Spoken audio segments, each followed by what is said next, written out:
Hello, everyone. This is Timothy Vilgiate, the writer and producer of Rivers of the Mind. I'll also be playing John in this episode. I am just using this disclaimer to say, don't do drugs. Just don't. That's not what this series is about. And also, everything in this series is totally made up, totally fictional. Any resemblance to actual events should be looked at by a psychiatrist or someone with experience in quantum physics. With that said, please enjoy this episode of Rivers of the Mind. It is entitled Love Affair.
When your feet fall in love with walking,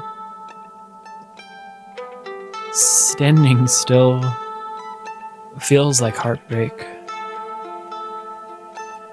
But I'd developed a love affair, one which intervened between myself and my unending sojourn.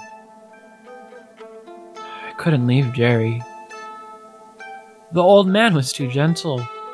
The thought of abandoning him to this lonely ranch felt wrong. His son, the one who came to visit every weekend, never did much to help his father here, and almost seemed to resent the task of caring for him. Meanwhile, Gerry had started to see me as a kind of son, and I'd started to see him almost like a dad. I'd learned over the last 3 days how to stop myself from anticipating his words long enough to have a conversation, and I'd sit and listen to him tell stories about his life. As I did, I could watch the images unfold in his mind as I heard the words and strange hill country idioms he described to things. And I perceived that the conversations aided his memory. Every morning, he'd make breakfast and we'd tend to the cows. I'd help him with chores, a zen-like task for me, cleaning the mildew off the shower, folding laundry, and sweeping off the porch. I could save the outdoor chores for later on in the day when I knew Meagan was driving to work. Her car would barrel down the highway with the sounds of classical music blaring from the sides, and I'd listen in on whatever thought was running through her head for the few seconds I could hear her. Yesterday she was worrying about her grandmother. Today she was worrying about her brother. It wasn't so much that, and I know that I have to acknowledge it, that I was attracted to her. It was not that. It was more a sense that I had encountered someone who seemed that they could be such a friend. Almost something mystical about it. It had only been 3 nights that I'd slept in the same bed. My fingernails were trimmed, my beard had been groomed, my hair was clean. I looked in the mirror and I was startled by how different I still looked from the person I was before. Meagan dreamed about me every night, but not always in the way I would have liked her to. I woke up the night before last inside of a dream where she left all of her belongings behind and hitchhiked with me to San Antonio. It was nice, even if she had a fairly unrealistic idea of what it was like, and even if I found myself unable to do anything other than what she imagined me doing in her dream. I could still hear her thoughts. She thought of it as an escape, running away. The pressures at home and at work were bearing down on her. She was a 21-year-old woman, and her closest friends were almost done with college. She had a year and a half under her belt. She'd gotten straight A's and felt certain she was capable of more. But now here, her manager treated her flagrantly like she was almost less than a full person. Her grandmother was getting worse, hanging on, but only barely. The next night she dreamed about me again, only this time I was a drug dealer, and I was selling heroin to her brother. Her brother worked 2 jobs. Between the 2 of them, they were the primary breadwinners for the family, and so they fought often. She could hardly blame him for his belligerence. He worked at least 60 hours every week, between 3 jobs, and sometimes went days without sleep. A year ago, he'd started drinking, and then smoking pot, and now he was smoking meth, and Meagan was afraid he'd go further and start with heroin. It was when she burst down the door, a shotgun in her hands, that I realized I could, with some effort, control my own body in the dream. I broke out of the mold that I'd been placed inside of her dream, and I shattered the skin of my imagined body and stepped out as my inner form, my soul. I held up my hand and pleaded for her to stop. This wasn't me. Tears streamed down her face, and she screamed for me to stay away from her brother and pulled the trigger. The terror of having killed me quickly woke her up, and I was ripped out of the dream. I was shaken by it for the rest of the day. I woke up, I felt heartbroken, and I went through my day visibly disturbed. Gerry looked on with concern, but was unsure how to address my sadness. He supposed I wanted to leave. He supposed I'd gotten bored with him and wanted to move on with my life. So politely, he tried to ask me over dinner if I was planning on hitting the road anytime soon. In a couple of days, I said, I couldn't stay forever. I knew that. He knew that. But I wanted to meet his son, Mick. I told him that. He thought I was trying to be kind to him. But I was really just pissed off at Mick. And I wanted to understand him. Something about him and his family seemed really off from what Gerry had said and what he'd thought and what he dreamed about them. And I wanted to be sure that Gerry was in good hands with his son. I'd already missed it here. I'd forgotten for a moment that all this, the fragile nature of reality around me, the porous nature of consciousness, the way that I felt, that all of it was strange. I felt normal now. Normal. And I feared that I'd lose the feeling if I left. And cowardly as it was, I now dreaded walking into a strange city and hearing the thoughts of murderers and rapists and thieves and bankers and prostitutes and drug addicts all around me, wanting to help them, wanting to save everyone I met from themselves or whatever ailed them. Not to mention being seen as anonymous and homeless and alien instead of human. I went to sleep at night, and I found Meagan right away, walking alongside her at work and observing what she did. She seemed so lonely. Her face seemed to be holding back so much. She did her best, I could tell, to do her job perfectly and to help those around her. But all night, customers screamed at her. Her manager did too. He harassed her, seeming to not have benefited from having his consciousness probed by me, and her coworkers seemed distant and uninterested in talking to her. I watched her restock the vitamins and stopped for a second at vitamin B12 before smirking a little bit, moving on to the rest of the vitamins. She thought of me for a second. Even if she didn't know that I existed and that I was her friend, I doubted I was much more than a strange thing that had happened recently, but unconsciously I could tell she wished she could live a life like me.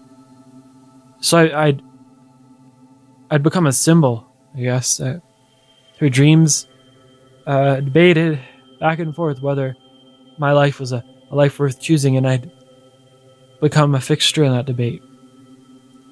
In a way, that was what she meant to me too.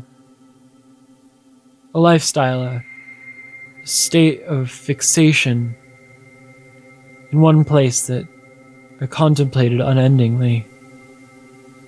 And so I dreamed of her and she dreamed of me.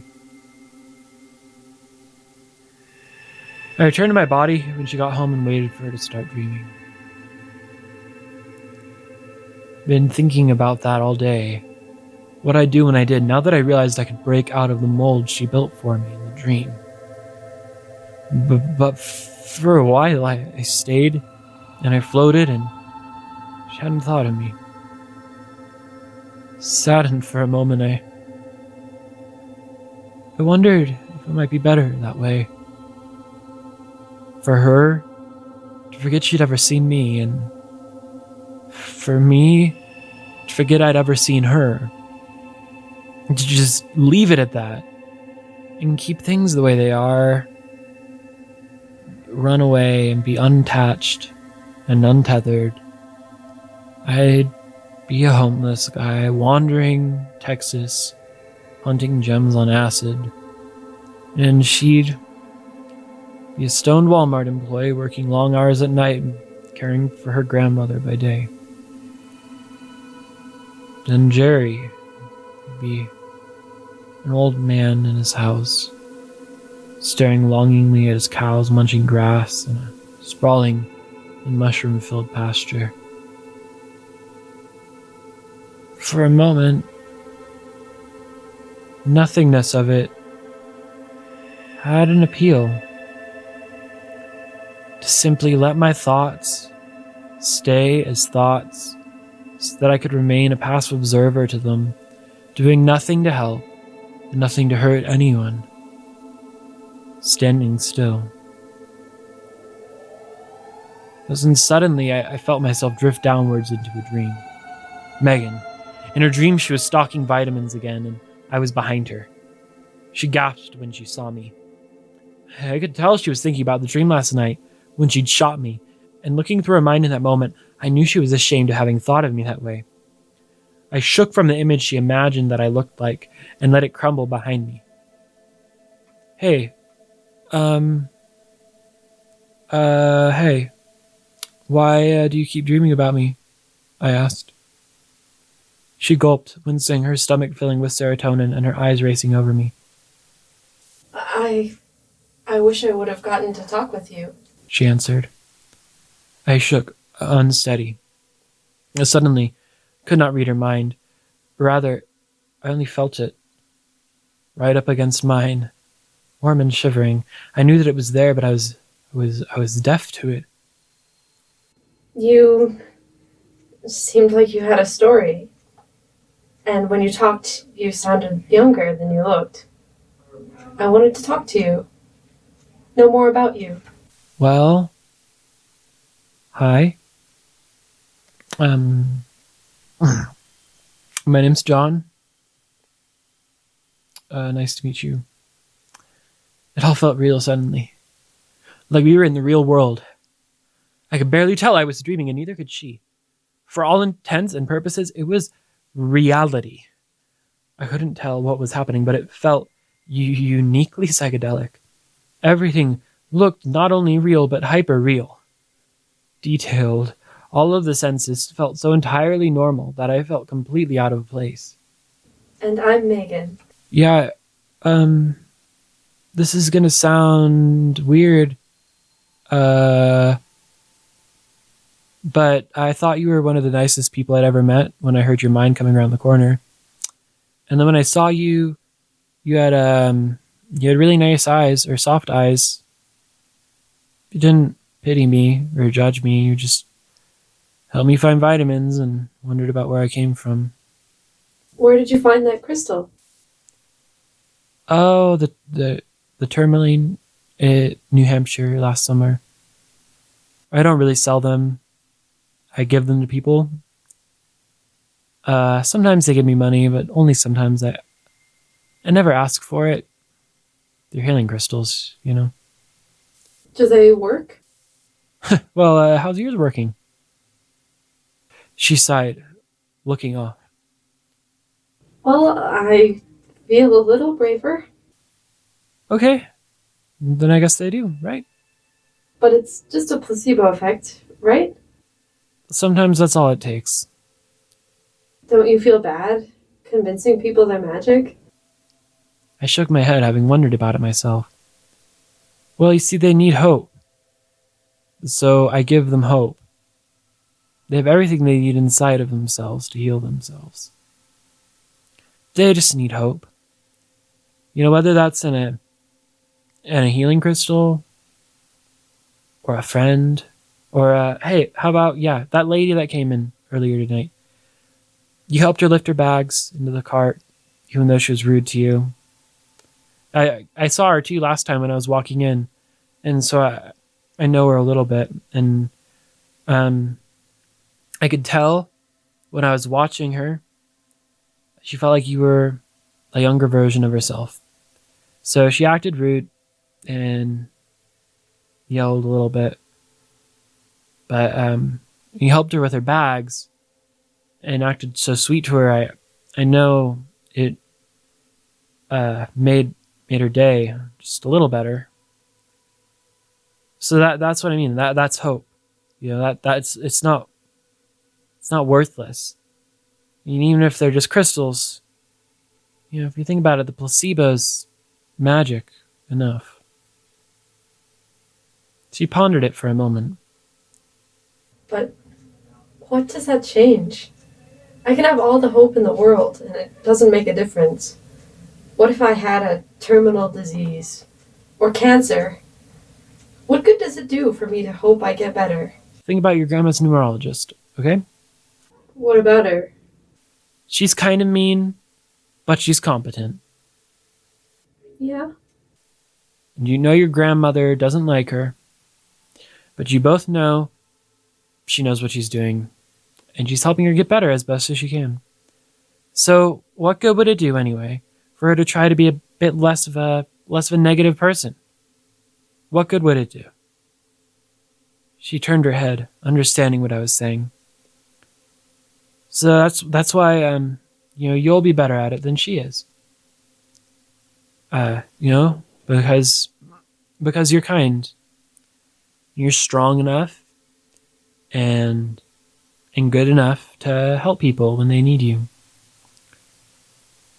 You know how to talk your mom out of a panic attack.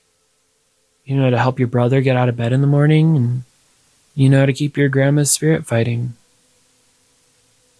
That's what good it does. I just feel like I'm gonna explode. She clutched her forehead, and I leaned in to embrace her. I didn't know what to say. The two of us just hugged each other for a little bit. When I pulled away, she was crying. You said you can read minds. Not right now. No, I mean, can you tell I'm dreaming? I almost forgot where we were. That she was a stranger and we were, for a time, simply inhabiting the same dream. I winced. Yes, I can. I guess I must be it. I almost said inside you, before I stopped myself. Reading your mind. Right now. I'm asleep too, though, in real life. What did you do to my manager? Oh, it was an accident. I took acid out in this field and guess my consciousness got sucked into a hole in the universe. Yeah, I was trying to come down from the trip when he came to me and he tried to take my crystals. I guess because of that, I accidentally sucked his soul into my mind, and then he sucked mine into his. What? I asked. He sucked yours into his? She cackled. I'm sorry. I need to grow up. I smiled with her. I forgot what it felt like to hear a joke that wasn't about ranching and that I didn't know the punchline to beforehand after watching my conversation partner carefully trying to remember it for 15 minutes. So, you took LSD, and now you've got superpowers. That's exactly what happened. That's exactly what happened. Looking at me strangely, she nodded. A wave of panic came over me. My stomach sank and I felt myself drawing inward. The walls took on an austere gray and the vitamins shook, slipping off their shelves one by one. I shut my eyes, wanting to pull away from her dream, but unable to. The shelves in the pharmacy fell over, splitting apart from us. She looked different. Her eyes melted away, and I heard the laughs of someone else tearing apart the air between us. She ran up to me and grabbed me. The husks of the spoiled dream lapsed away, and we found ourselves in an astral world. She gazed upon it with awe. To her, it must have felt like we were tripping on DMT. And for all intents and purposes, I suppose we were. But as one. Faint purple lines of energy swirled around us. Our bodies were not bodies, but energies. We were conscious of each other as one, without the tethers of vision, like two friends walking down a street in a pair of rubber masks, hearing each other's voices but unable to see the other. In that moment, I felt myself completely known by her, and she became known by me. Both of us, at once unable to speak, only to fire 1,000 thoughts and ideas and questions and replies between each other all at once in what felt like a hurricane. We rose upwards and upwards until we came out over the ocean, seeing each other rise into a starlit sky. She was holding on to me as we did, looking down at the water underneath, mystified, her mouth open in awe. The dream had split apart and we were standing there above it. Another dimension, an ocean in the sky. We looked down upon it with awe. This can't be real! That's what I said. If it is, if you can really hear me somehow, and this is all real, find me when you wake up. Tell me. I nodded, having had the same idea. You'll drive by me when you leave to visit your grandma in the hospital. I'm in house number 5400, the old ranch. I'll be standing out front. Just stop for a moment and I'll say something to you. She started to wake up then, although her body remained paralyzed. The waters of the ocean flooded into her room. For a moment she felt like she was drowning and desperately tried to make her limbs move so she could escape. I stood next to her bed and wished I could help before I and the hallucinogenic seawater faded away. Thank you so much for listening to this episode of Rivers of the Mind. It was entitled Love Affair. The music for this was produced by me, so is all of the words. The only actress in this was Kyla Valenti, who played the part of Meagan. I played the part of John. Please tune in next week when we hear the episode The Visit. That is The Visit. If you'd like to come and visit us on Patreon or show your support, just go on to patreon.com/Timmy Vilgiate. If you can't do that, just tell your friends to subscribe to the show if you're enjoying it. Who knows when you're listening to this? You might be listening to this well after, all the other episodes have been released. But anyway, thank you so much for listening to it. I hope that you are enjoying it.